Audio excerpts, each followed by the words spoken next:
napanggatong dito sa bukid dahil kailangan namin ito sa pang-araw-araw na pagluluto ng mga pagkain na kinakain namin araw-araw.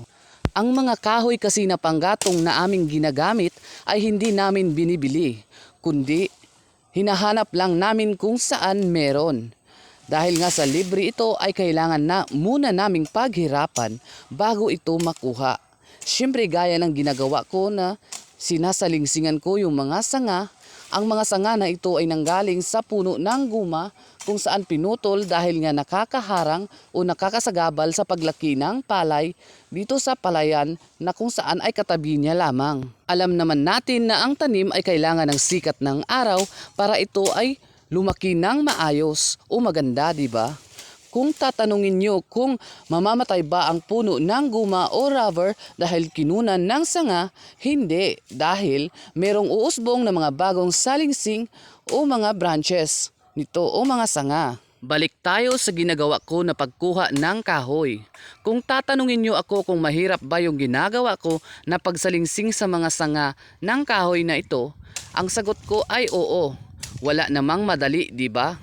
Kailangan lang sanayan.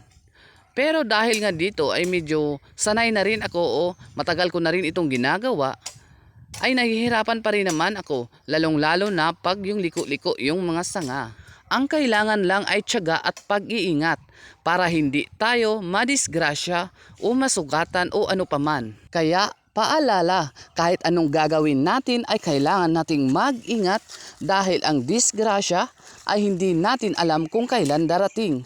Dahil minsan ang disgrasya ay darating nang hindi natin inaasahan o kusang nangyayari na hindi natin inaasahan. Ganun. Dito sa probinsya, ang ginagamit talaga ay kahoy. Lalong-lalo na yung may mga simpleng pamumuhay na katulad namin. Dahil nga syempre, ang kahoy ay hindi mo nabibilhin, di ba?